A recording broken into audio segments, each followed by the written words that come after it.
Every 4 years, Olympic athletes from around the globe descend upon a city eager to embrace the spirit of the games. And around the world, viewers tune in to witness feats of athleticism that can almost seem superhuman at times. It's a tribute to the human spirit and the power to mesmerize and inspire. And that's one of the things we're going to be talking about on The Plugged In Show today. Hey everyone, Adam Holz here, your host of The Plugged In Show, focused on the family's weekly conversation about entertainment, pop culture, technology, and today, sports. Thanks for joining us today. Well, you might be thinking at this point, what does the Olympics have to do with Plugged In? And that is a fair question. Obviously, we spend a lot of time on our show talking about movies and TV shows, music, video games, technology. But the truth is, even if we don't realize it, sports still lands in the broad realm of what we consider entertainment. And even though content and worldview concerns that show up in athletics are different than what we'd have to grapple with, Stranger Things or Taylor Swift, they're still present. So today we're going to unpack some of those thoughts a bit more deeply for you, and maybe even serve as a spark for you to look at the Olympics from a different perspective than you ever have before. And in our second segment, we've got the first Marvel movie of the summer to talk about, Deadpool and Wolverine. Emily Tsiao and I have both seen it, and we'll tell you everything you need to know about just how R-rated this third entry in the franchise really is. Well, before we dive into today's show, I want to say thanks for joining us each week as we talk about how screens and entertainment potentially influence you and your family. We love connecting with you, and if you've been blessed by the Plugged In Show, there are 3 ways you can help us bring you more episodes in the future. First, just tell your friends. Second, leave a review wherever you get your podcasts. And third, we'd invite you to make a donation to the show, and you can do that today with the donate link at the top of our podcast page, thepluggedinshow.com. All of those ways of supporting us are important, and they'll help us continue to bring you more shows in the future. All right, with no further ado, let's get started. Joining me for our first segment today are Emily Tsiao, Caleb Gottry, who, if you'll remember, is our intern for the summer, and Paul Acey. Hey, everyone. Howdy. Hello. All right, so here's a literal softball question for you. Potentially. See what I did there? What is your favorite Summer Olympic sport to watch during the games telecast, and why? And Paul, because I know you can't just give me one answer, I have a follow-up question that hopefully it's a binary question, so you can't get too far, off the rails on this one. Follow-up question is Summer Olympics or Winter Olympics, and why? So, Paul, start us off. If this was a question about any Olympic sport across the board, my favorite would be curling. Yeah? By far. See, I give you 2 questions. Yeah, I know. And you still feel determined to answer something I didn't ask. Yes, yeah, but and now back to our original question. So I think that answers our second question, though. He clearly prefers winter because that's what his favorite sport is. I do love curling. I don't know what it is about it. It's the sweepers. All those sweepers. It's impressive. This is your inner clean freak coming out. That's what I'm hearing. Right. Either that or Mary Poppins on ice. I never really thought about that. Oh, but to get to your question, thank you. I would say that my favorite Olympic summer sport would be volleyball. Okay, why? Like the 6-person volleyball. Like real volleyball. Not sand volleyball. Not beach volleyball. Yeah. Right. But beach volleyball is fun. It's kind of to play. Fun. Because there's something about I've played both. Mm-hmm. And let me just say, diving headfirst into sand, no big deal. Whatever. You're not going to get hurt. Diving headfirst onto, a basketball court, I guess I should say volleyball court, but let's be honest, they always play on a basketball court. Hardwood floor. No, anyways, a hardwood floor. Yeah, you're like, ooh, wait, actually, that might really hurt. You know? Yeah. No, it's a pretty intense sport, and that's one of the reasons why I love it. Actually, is when I sort of started watching Olympic-style volleyball, I was really impressed with the athleticism that you see both on the men's and the women's teams, the coordination, the teamwork it takes, all these, and those balls, when they're spiked, they go 1,500 miles an hour. Yeah. They're amazing. Yeah, right. So that would be hyperbole my alert. Answer. And in a shocker, my favorite version of the Olympics between summer and winter would be summer. Yeah. Because there's entirely too much figure skating in winter. Ooh, wow. There you And go. right at the end, Paul decides to let his inner troll out. So thanks, Paul. Appreciate that. Caleb, what about you? I think I got to say table tennis. Yeah. Ooh. Off the beaten path. Yep. Certainly not like the most impressive. It's not gymnastics. It doesn't get the most TV time. I just want to be clear. We're talking about ping pong, right? Yes. Right. Okay. Yes. But I got to say it because anybody can play it. I can't. Anybody but Adam I've can play seen you it. play. Sorry, I didn't mean to throw your answer out. I as just you feel were. like most people can play it. People have them in their houses. Yeah. It's just a casual sport. And then you see like professionals play it, Olympic Right. athletes play it. And then it's just a whole nother level of entertaining. They're standing like 6 feet from the Oh, board. yeah. It's incredible. Yeah. The hand-to-eye coordination is It's crazy. amazing. Yeah, in the that speed, sport. it's like 1,500 miles an hour. I would agree with Caleb. I might even want to switch my answer now because No. man, No. that's so No. good. You had so many answers the first time. I mean, you threw curling in. But everybody should watch YouTube clips of some of these table tennis players Absolutely. because sometimes these slams that they do, they're 1,500 miles an hour. Yeah, at least. Everything is 1,500 And they're miles an different hour ages, today. they're different builds. It's Yeah. just a whole unique sport. Yep. Yeah, that's Love an it. interesting What about answer. winter or summer? I think summer. You've got a good mix of old sports, new sports. Summer Olympics was kind of first. Yeah. Originalist. Yeah. Yeah, I agree. So between summer and winter, honestly, they're kind of a tie for me, but I might lean a little bit more towards winter. There's just a lot more sports there that I'm familiar with. But summer is still a lot of fun, and my favorite summer Olympic sport is definitely gymnastics. Yeah.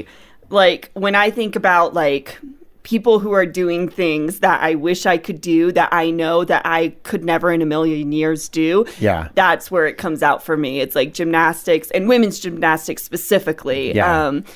Those athletes are just the height that they gain on some of those jumps. And while they're doing that height, they're also flipping and twisting and turning their bodies kind of superhuman ways, just to take your word from the beginning. That's what I think of when I think of superhumans in real life. I think of gymnasts because they are just incredible athletes. Well, It's and true. the one that I think of all of the gymnastic events that I just watch it and I'm like, okay, how many broken bones and bruises did it take for that to get mastered is when they do flips on the balance beam. I'm Yeah. I'm like, okay, the bars and everything, not that I could ever see myself doing those things, but I think, literally doing these aerials and flips and stuff on this 3-inch beam, 4-inch beam. That's It's why incredible. they only do it. They can only do that sport for a certain number of years because after that, those injuries do catch up Yeah. to them and such. And it's at a certain point, your body is just physically not able to do certain things anymore, not at that same level at least. And that's why they always retire super young Yeah. because it's such a demanding sport. Yeah. Yep. And I think it takes a lot of commitment to put yourself through that at such a young age. Man, I think so too. Well, for me, my answer, strangely enough, is swimming. And I say strangely enough because before I got married to somebody who was a competitive swimmer, I'm like, it's just people swimming. Really, how exciting could it be? Right? Look, they're swimming again. Oh, somebody won. I kind of feel the same way about track. I'm like, they're running, okay, whatever. But then we had 3 children who have all swum, and I have one daughter who's still swimming competitively, and there's somebody in the club locally here who was almost on the Olympic team. And so we have this really personal vested interest. And after going to hundreds of swim meets, I now know what I'm looking for. I know the strokes, I know times. And so it's like anything, once you sort of get invested in it personally, it's a different thing for me now. Well, that's one of the beauties of sports. I think that the more you understand a given sport, it sort of opens up like a flower, right? You see all of these different nuances and things that you might not have noticed if you just flip it on once every 4 years. Yeah. So That is exactly right. And as for me, I am firmly in the Winter Olympics camp. although swimming's hard to do in the Winter Olympics. Well, it is harder, right? Yeah. We actually call it bobsledding. Yeah. And Oh, that's a great sport. it is a great sport. And actually, I have to choose Winter Olympics because they have skeleton, Yeah. right? Yeah. And what's not to love about skeleton? Well, that sounds like your entire childhood, right? It does. It does. I'm sorry, what is skeleton? Skeleton is losing only face first. Yeah. It's completely and utterly crazy. Yeah, you get on a sled and go 85 miles an sounds hour like so much face fun. first. And it's called You're right, that is skeleton my because if you childhood. screw up, you're dead. And that's what I love, that there's truth in advertising with skeleton. I just think about all the stories that you have from your childhood. You're always flying off something. And I it was feels always, like, yeah. we could do multiple podcasts on my Multiple. childhood. But that's Yes. not the kind of podcast this is. So we've talked about our favorite form or brand of Olympics, summer or winter, and our favorite sports. What about you? If you're listening today, what is your favorite Summer Olympic sport? We want to hear from you, and you'll find information on connecting with us in the episode notes for today's show. Well, as we've been talking about, every 4 summers, the Olympics come to town. Probably not yours or mine, unless you live in Paris this year, but still in a television neighborhood near you. And if you're like me and you still occasionally channel surf, old school, over the next couple weeks from July 26th through August 11th, you'll likely run into Summer Olympic programming, which it will feel like is on like half of the shows on TV. I was Again, gonna say, I think it's only airing on one network, but you'll see like recaps and news stories right, but if and you have interviews. cable like we still do, it's actually on like 10 different Oh, really? channels that NBC owns. So you get all of that, and we may be the only people in North Yeah, America you might that need to still have cable. Yeah, you might but need to explain that for our audience. what cable is? Yeah, exactly. Never mind. I'm not going to explain. Anyway, I have digressed, and we haven't even really started.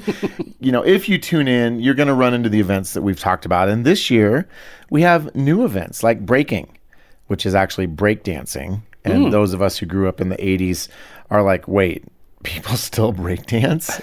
Yes, they do. And kayak cross. Do you know what kayak cross is? Tell me. I think it's when you get on a bicycle and put it on a kayak.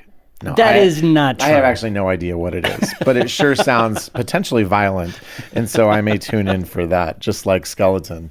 So obviously we're having fun talking about this, and it may not seem like traditional plugged-in territory, as I mentioned in the intro, but I want to talk about why I think it is. And just to be clear, we're not going to be reviewing the Olympics, so let's get that out of the way up front. But as we've talked about the Olympics on our team, some of those ongoing conversations have been pretty interesting because there may be more worldview lessons and illustrations embedded in these events than we might realize. So, Emily, tomorrow night you're going to be watching the opening ceremonies and then blogging about that. What kind of things will you be watching for, and what kind of conversations might this part of the games be a catalyst for in our families? Well, just kind of going back through the years, looking at other opening ceremonies, I think the biggest thing that stands out to me is just like it's just the setup for before the people even come out. Like the athletes aren't even on stage yet, and it's like an hour-long show, and to me that's insane, but I mean It's like a halftime show at the Super Bowl to the 1,000th power. It is really and truly it is, and like it is a huge production, and I'm just sitting there and I'm like, man, that must have taken months to coordinate and to choreograph and to get everything ready to go. And so I think one of the things that comes to mind is like, when you put on these opening ceremonies, what are we celebrating here? Well, usually what they're celebrating is the athletes, but then that's the next question. When does celebrating athleticism become an act of worship or idolization? And I think that's probably the biggest takeaway here is how do we stop ourselves from making idols out of athletes? Yeah, I think that's really true. It is a fascinating thing. And when we were talking about the opening ceremonies right from the get-go, when you talk about why we're covering this here at Plugged In, this is going to be what most Americans are going to be watching on their screens, whether it's in their living rooms or in their pockets, for the next 2.5 weeks. Yep. This is a huge deal. Why is it a huge deal? Because it gives us something we very rarely get to see. This only comes around every 4 years. And to get to Emily's point, the idea that you do have these incredible athletes doing, as Emily said, these superhuman things almost. Sometimes it can feel like it crosses over into something beyond human. Yeah. when we're looking at these athletes. So how do we help our kids navigate that? Because I think this is a hugely interesting conversation. Well, and the big thing I think that parents need to consider is that now more than ever, your kids also have access to these That's a great athletes. You just mentioned you might be watching the games on TV, you might be watching the games on your phone, but you're certainly going to be seeing it on social media, and so are your kids. And whether that be because it's popping up on their feed or because they are following a certain athlete on social media. So I think that what we have to remind our kids about is just that, yes, these people have trained really hard, have trained their whole lives to be here for this moment. This is what they've been building up to. And, kind of just drawing that back in, being like, what are we building our lives up to be? What's the moment that we're training for in our own lives? And how does that compare to what they're doing? That could be one question to ask. Yeah, when I think about this, when I think about the Olympics just in this broader, almost spiritual sense, and how we can sort of look at these athletes in kind of a proactive Christian parenting sort of way. I think the idea that these athletes, they have been blessed with some amazing God-given abilities, right? They were gifted with these abilities. And just as we have all been gifted with certain abilities. Right. They have honed You're on those the Pun abilities. Olympics, for example. You're a gold medalist. They have been, no one watches those. No. But they have honed those abilities. They have honed those gifts as we are all called to do with our own. And some of them, as Caleb pointed out in a recent blog, some of them have really honed those gifts with an eye toward God himself. And I think that that's what we have to remember is when we look at these athletes, we can take inspiration from them because they're doing what we should be doing in our own realms, which is using what we've been given to the very best of our ability. Well, I love that idea. And it seems like sometimes with the Olympics, we'll hear about somebody who makes a bad choice and they end up in the news for the wrong reasons. But Caleb, you have identified a number of Christian athletes that maybe we can just sort of watch for or pay attention to. Tell us about kind of what you've learned about some of the athletes here who have been outspoken about their faith. It was nice, and when I was doing my research, to see a few familiar faces. Okay. You've got gold medalist swimmer Caleb Dressel. Yep. He's coming back again. He's always been pretty outspoken about his faith. Vashti Cunningham, who's the daughter of Randall Cunningham, who was an NFL quarterback for a really long time. That whole family is very vocal about their faith, pairing with their athleticism and their platforms. Then you have also got Jason Tatum, Celtics, often used his platform to talk about God. But then you got people off the beaten path. Yeah. People in odd sports. You've got Hesley Rivera, who's a gymnast, but she's only 16. Other than the Olympics, she would not have a platform to share her faith. And it's nice to see her just getting on this platform and already starting to use it to share her faith. Okay.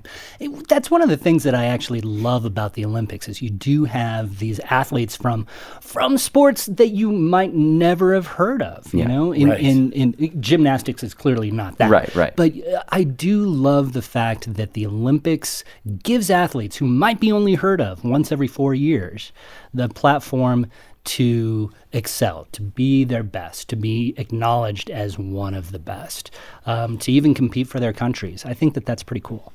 Well, one of the other things I think about is where Paul talks about probably the Olympic Games. He says, there are athletes that compete in the sports to win a crown that will fade, but we have a crown that will last forever. And I love the fact that the Apostle Paul was an observer of culture. We often talk about his sermon on Mars Hill, like he was alert to what was going on around him. And he used that to communicate spiritual truths. And I think as we interact with people, maybe the Olympics give us some common ground to have conversations with people about spiritual issues. And obviously, you don't want to force that, but I think that there's so much about the striving for excellence. And I am, in some ways, kind of humbled by the incredible intentionality of these athletes. Like everything in their lives is focused on being excellent and, you know, competing for that win, for that crown. And I think, you know, taking Paul's words into account, am I as intentional about my faith as these athletes are? And actually the short answer is no, I'm not. But how do we help our kids perhaps be inspired by that too, both in pursuing the gifts that God has given them, but also, you know, pursuing their faith?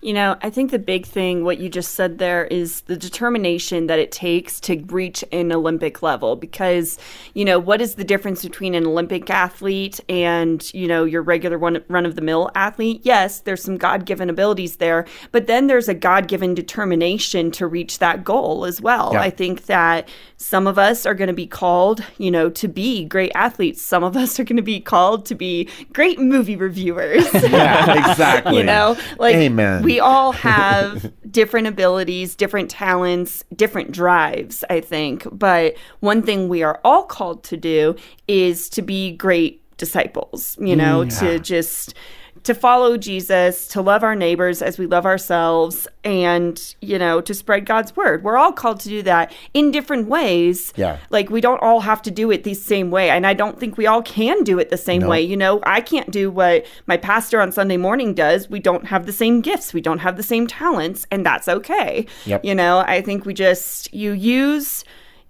the abilities that God has given you, and you also use the circumstances that God has given you. And I think that's the big difference between, again, you know, what makes an Olympic athlete versus the rest of us is they have been given these talents and the right circumstances to get them to that level, you know. They've been given the right drive and determination. Especially as it applies to our kids. You know, we don't want our kids to be like, well, why can't I do that? And it's like, well, it's okay that you can't do that because that's not your calling. Your talents may lie elsewhere. You need to open yourself up to where God may be calling you to. You know, as I hear you talking about focus and determination and all of those elements, one of the things that makes me mindful of is the sacrifices that these athletes have made. And that, I think, is a critical part of the Christian walk. The need to sacrifice for others, the need to die to ourselves, right? And those are elements that I think we can learn from these athletes. These athletes have made decisions for who knows how many years to not go out late at night, to eat a certain way, to do something, you know, giving up something that they could have done because of this one thing. Now, I think we could have a legitimate argument as to how healthy that is for a well-rounded person. Right. But when you extrapolate that into that Christian walk, the idea that we also give up. We give up what we sometimes want to do because we're following a different path. We give up things of ourselves so that we can help others. And that's something we need to be very mindful of.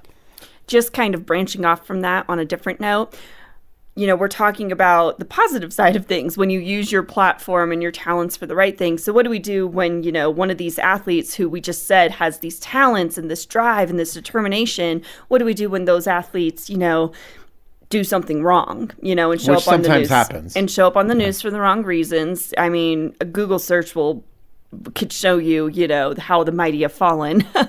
I think that that's also a really good moment where we can kind of take these people off the pedestal and remember that all of these talents, all of these gifts through God, you know, because when you decide to give into your humanness, when you decide to, I mean, let's be honest, like, yes, you make mistakes, but you made a choice. It may have been the wrong choice, but, you know, when you make those wrong decisions and you wind up on the news for the wrong reasons, it's like that just kind of shows you how it can all be taken away. You know, the bigger they are, the harder they fall. It's very true, I think, with athletes because, you know, they literally get put up on these pedestals and we hand them a gold medal and we're like, you're the best. And then, you know, again, that can all be swept away in an instant by making the wrong decision. And I think that that's where we got to tell our kids, you know, whatever path they walk, wherever God calls them, whatever determination they have, they need to remember that God needs to be at the forefront of that, and that God needs to be their focus in whatever they're doing, because otherwise, I mean, we are going to make mistakes even if we are doing that, because we are human. But if we have our hearts in the right place, if we have our focus in the right place, maybe we won't fall quite as hard. Yeah. And some of the most interesting testimonies that I read from now Christian athletes were people that felt the pressure of being on that pedestal.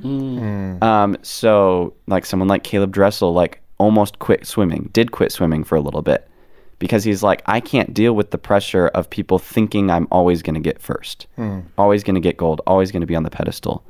So there's that pressure of winning gold, which, you know, they train for, they sacrifice for, but they don't always get. And so having the peace that's found in God helps a lot of these athletes deal with the pressure that's found in gold. That's exactly where I was That's going. great. Yeah. Well, and I wasn't even thinking about this when we started the conversation, but I think a parallel sort of thing that can happen is athletes who are absolutely at the pinnacle, but we learn that they're struggling not necessarily with really bad decisions, but that even being at the pinnacle hasn't necessarily fulfilled them. Yeah. And I'm thinking about Michael Phelps and his struggles with depression, and even confessing to struggling with suicidal thoughts. I'm like, here's the guy who has more Olympic medals than anybody in history. And, you know, I think that was mostly after his career as an actively swimming, but even being the best ultimately didn't fill him up, and he had to learn some important lessons about life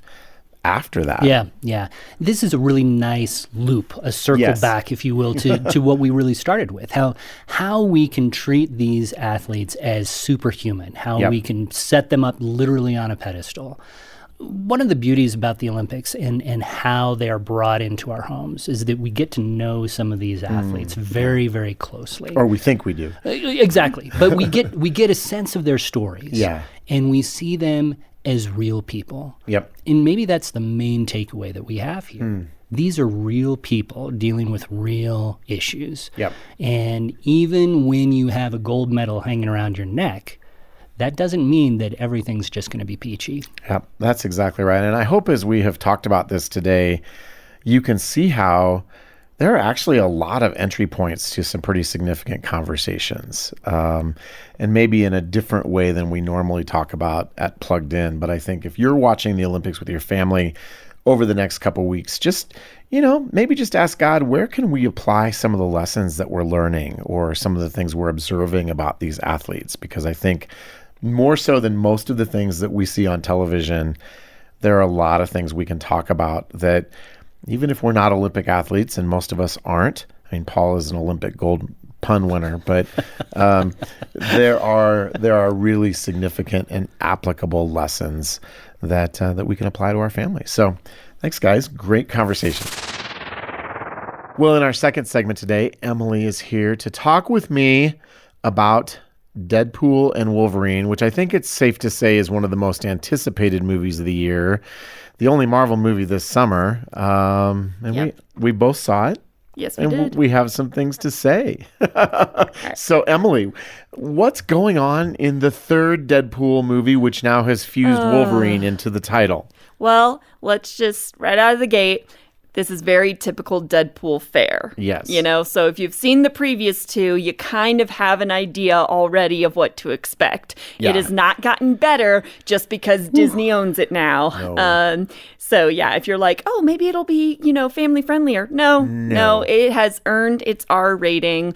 Let's just get that and then right some. there. Yes. And then some. I mean, no more so than the other two have. Yeah. But yeah, it's definitely not something you necessarily want to take your kids to see, No. which is hard to say, you know, because so just in terms of plot. Yeah, what's going on with the story this time around? Where's Wolverine come into the picture? So essentially what we're dealing with is this is Deadpool's introduction into the MCU and into the multiverse of the MCU. Right. That's the easiest way to say it. But he tries to join the Avengers and they turn him down, and he kind of goes Happy into, Hogan basically laughs in his face for all intents and purposes. well, yeah, and they're like, you know, we don't save people because we need it. We save people because they need it. Yeah, which was interesting. And Deadpool doesn't quite grasp that concept because he's an anti-hero. And so this plot line is basically his journey from anti-hero to actual hero. And that's a great way of putting it. Yeah, and I think so the way that Wolverine gets mixed in there is basically they tell Deadpool, the TVA, Time Variance Authority. From Loki. Yeah, from Loki, the TV show. They tell Deadpool, hey, because your Wolverine died in your world, your timeline is collapsing because he was basically what was holding the timeline together. We're going to let you live and come help us and be a hero, but all of the people that you know and love are going to die as a result. So, sorry, these are your only options. And he's like, well, that's not good enough. So what he does is he steals, one of the TVA's little, time warp, time travel machines. To jump from multiverse space to find one a to Wolverine. Another. To find a Wolverine that can save his universe, essentially. And that's how Wolverine is mixed into it, is he gets one from a different universe and basically convinces him to help him save his own world. And let me just jump in there and say, in some ways, this might be the most Easter eggy superhero movie I have ever seen because you're dealing with stuff on Disney Plus. You're dealing with a huge Loki part of the plot. Yeah. But you're also dealing with Logan.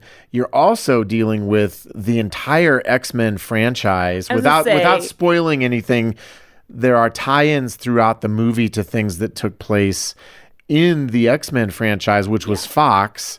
And I thought from a story perspective, even though the plot is insanely complicated and difficult to summarize, I thought they did a pretty good job of tying some of those things together. I think in terms of fanfare and just, plugging up some of the different holes that have existed over the last, really since Endgame, all of the things where we're just like, wait, but that doesn't make sense. Wait, but that doesn't make sense. Like, it basically is like, no, we're going to fill in some of the blanks here. We're going to try to make this story more cohesive, and we're going to marry these two franchises together so that it is going to be a little bit more cohesive going forward. Right. And I think that fans are really going to appreciate just the storyline. And let me just say this.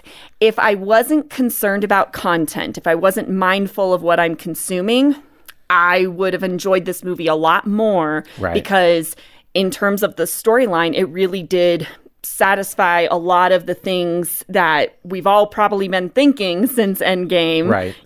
Maybe some of us have said it, some of us haven't, but, it really helps bring everything together and makes viewers feel very justified in their negative feelings about the franchise, where the franchise has gone since Endgame. Well, and just like we've seen with the other Deadpool movies, at times, Deadpool breaks the fourth wall. Yes. And talks to people. And you almost it reminded me in spots of Mystery Science Theater. Like, you get Deadpool and Wolverine, but mostly Deadpool commenting on all of this cultural stuff, commenting on Marvel, commenting on Kevin Feige. I mean, it's very satisfying to have Deadpool sort of eviscerate the problems with the MCU since Endgame. Yeah.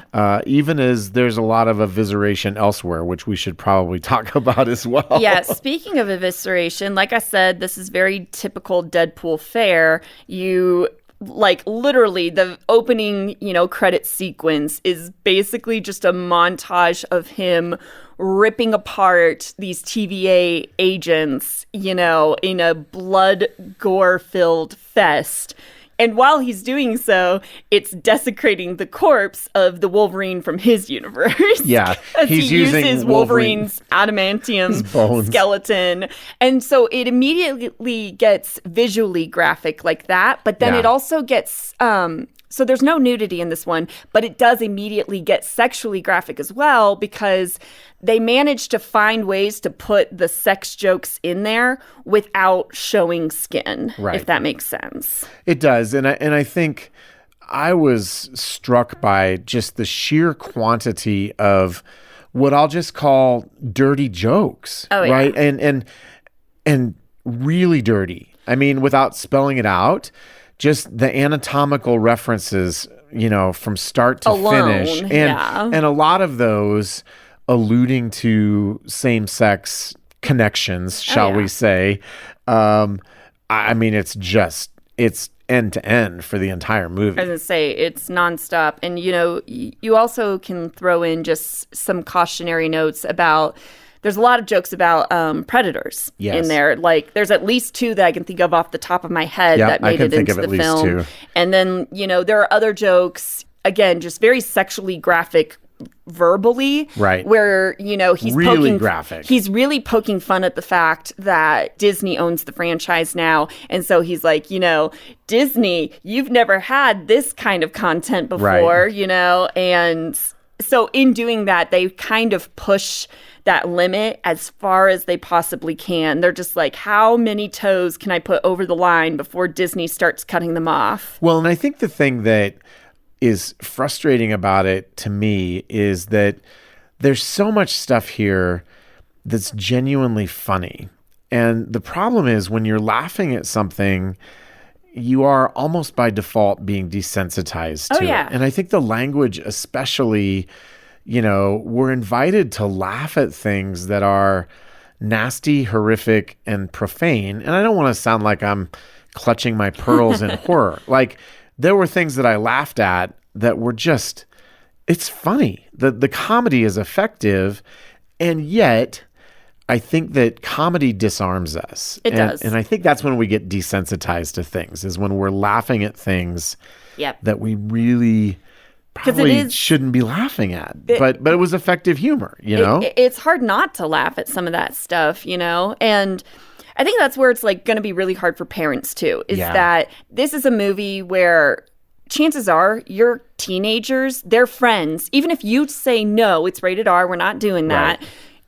Their friends are going to be seeing this movie. Their classmates are going to be seeing it, their peers, and they're going to be talking about it at school, and they're going to be talking about the jokes that were made specifically. So even if you say no and your kid accepts that, they're still going to hear about this stuff when they're at school. They're going to see it on social media and stuff, and it's going to be harder, I think, for parents to especially when we consider that this is the only Marvel movie coming out this summer. Yeah. Like, how do you as a parent say, okay, so the biggest superhero movie of the summer and one of the better Marvel movies that has come out since Endgame. Right, from a story perspective. From a story perspective, strictly from story perspective.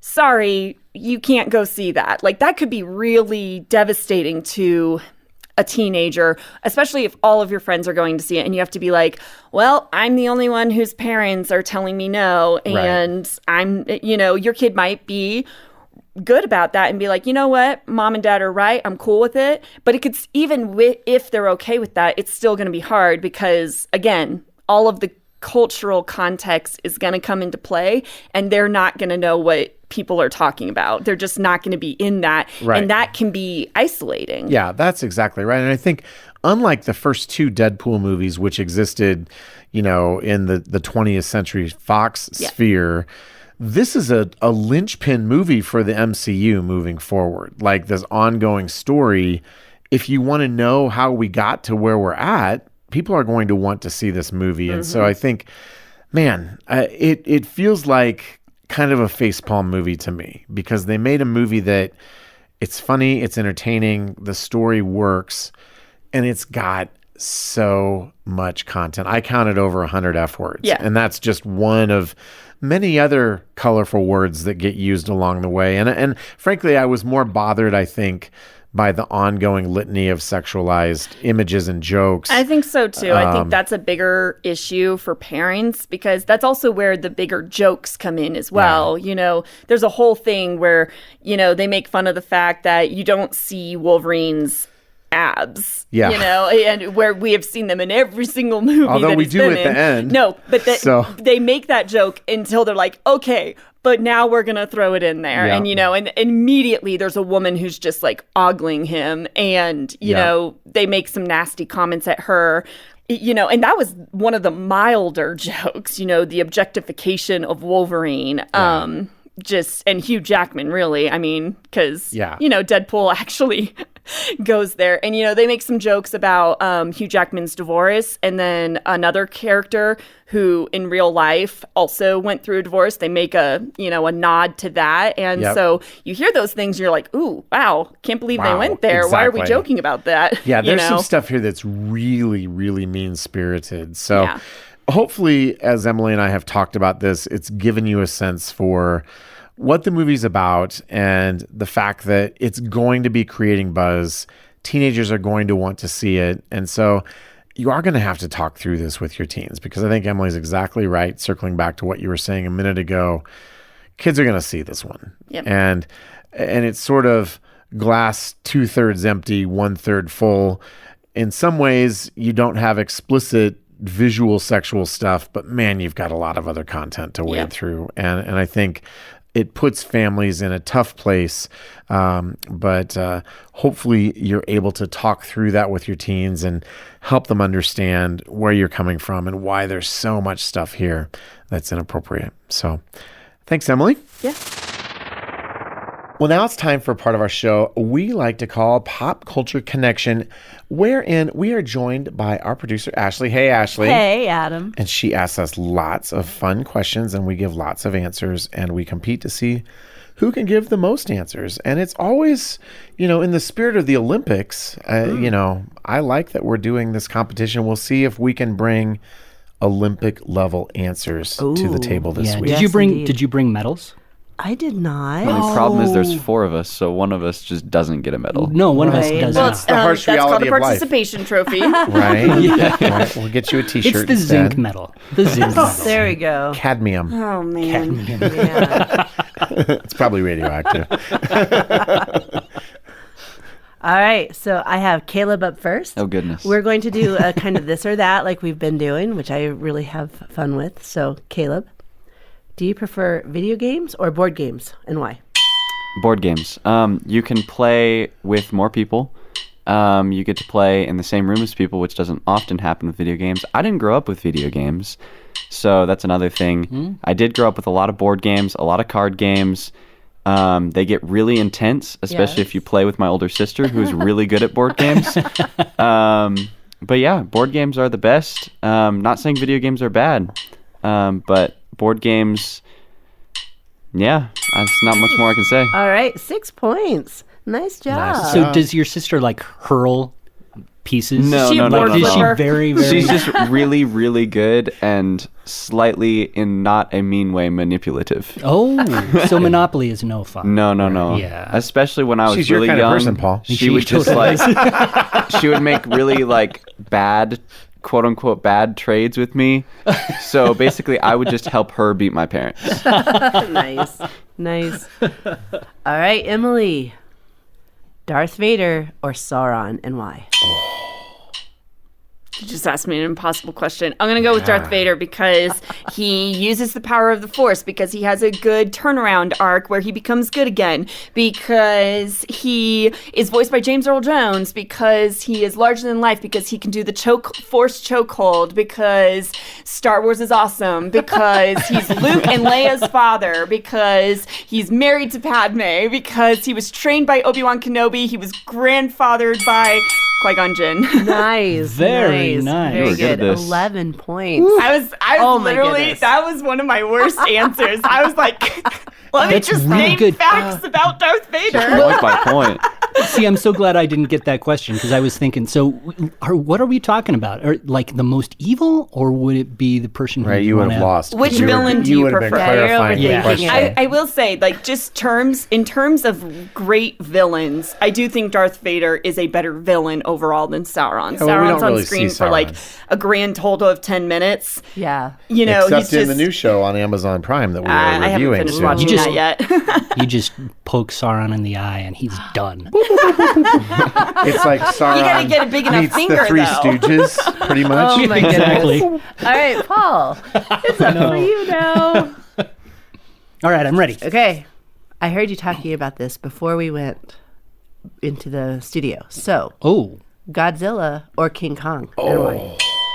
Oh, you know what? I would definitely have to go with Godzilla because outside of the movies that you see now, Godzilla is actually much, much, much bigger, right? And he can breathe that electricity, power, nuclear blast, whatever. He lives undersea. He fights all of these other monsters. He switches from being a good guy to a bad guy to being a good guy again. He has those cool fins right along the back, right? And his roar has become so iconic. Oh, nice.